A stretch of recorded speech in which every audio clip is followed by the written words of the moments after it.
Today we are going to learn about elections and the election process. Hello everyone.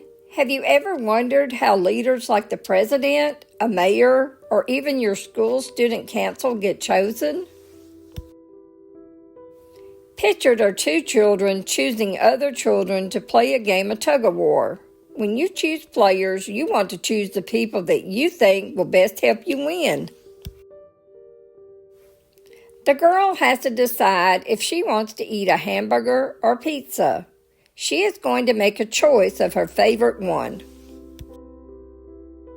Students sometimes hold class elections and choose a class president to make decisions for the students in their class. This is done by voting for someone you think will do the best job. The person with the most votes will win. Let's look at who can vote in elections for adults. There are steps that voters have to go through to be able to vote. The first step is they have to be of age to vote. The legal voting age in the United States is for anyone who is 18 years or older. They must also be a legal citizen of the country they live in to be able to vote.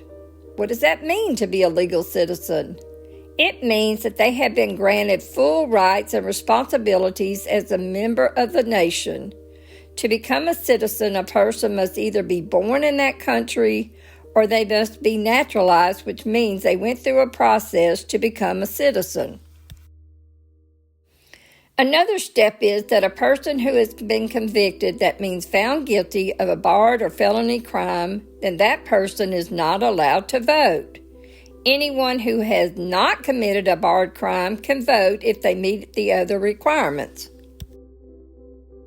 A voter has to register to vote in the county, state, and country they live in. A voter would have to go to their local county registrar or circuit clerk's office and fill out a voting application.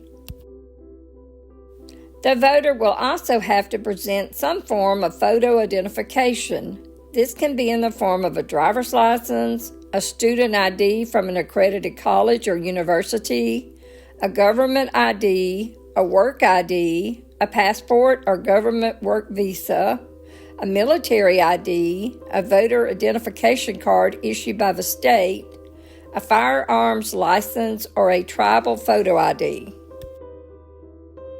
Where can people vote? In the United States, there are strict rules about where you can vote. You will need to vote in the correct precinct in the district of the county of the state you live in. This is all according to your address. You will be given a voter ID card when you register to vote, and this information will be on your voter identification card. If you do not vote in the correct place, then your vote may not count. Where else do elections take place? Elections happen in almost every part of the world, although they may happen at different times of the year, and other countries may have different rules about the elections. How elections work. People will campaign for the office they wish to run for. These offices can be on the federal, state, or local levels. The candidates will hold rallies and fundraisers and tell voters what they will do to help them, and many make promises about the things that they will do. On the day of the primary election, the voters will go and cast their votes. A winner from each of the two main parties, a Democrat or a Republican candidate, is chosen. These two winning candidates, one from each party, will move on to the general election. The election process. The general election is always held in November of each year, and it will be on the first Tuesday after the first Monday in November. This date usually falls from the dates of November the 2nd to November the 8th. In the year 2024, the date will be November the 5th.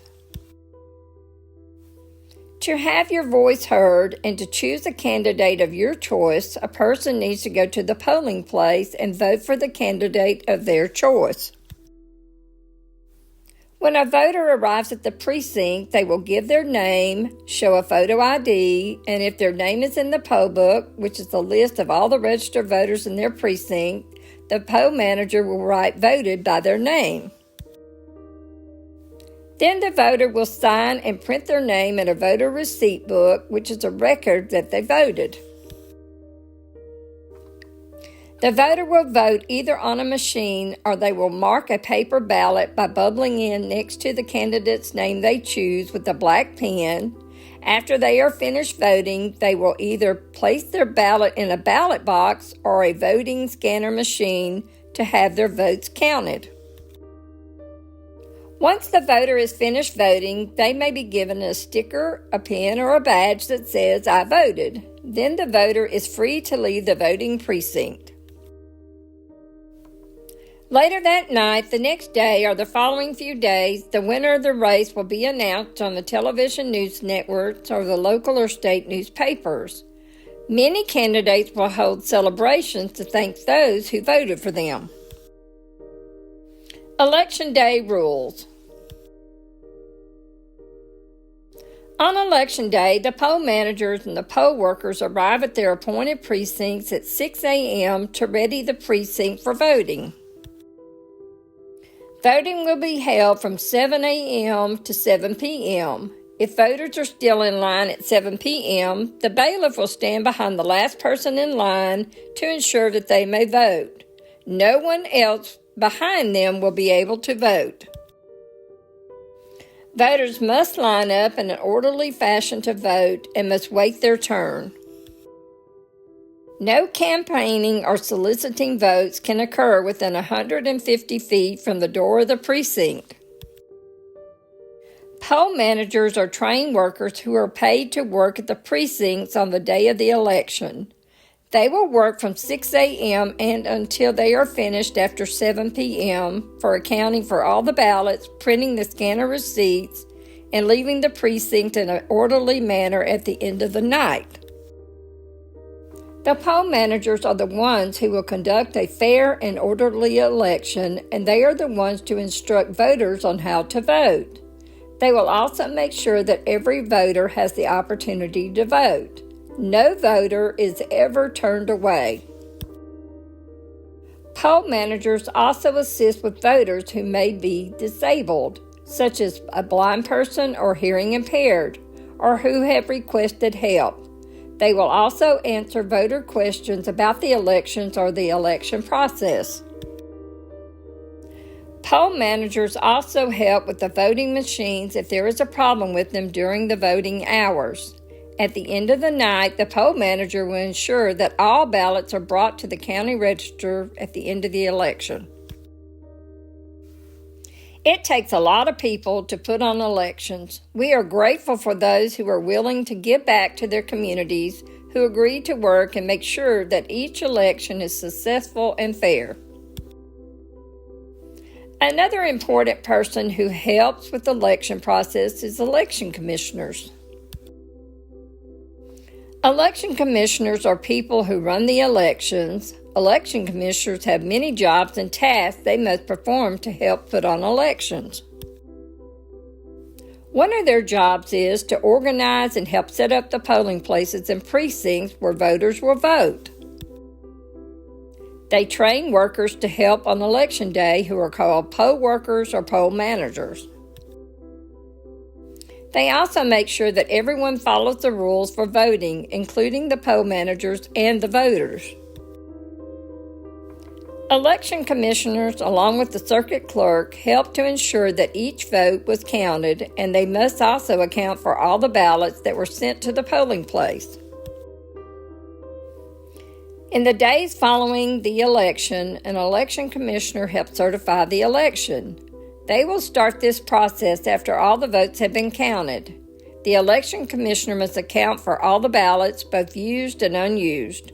Match up the number of people marked voted in the poll book with the signatures in the receipt book and the number of votes recorded and counted to make sure that they all balance out.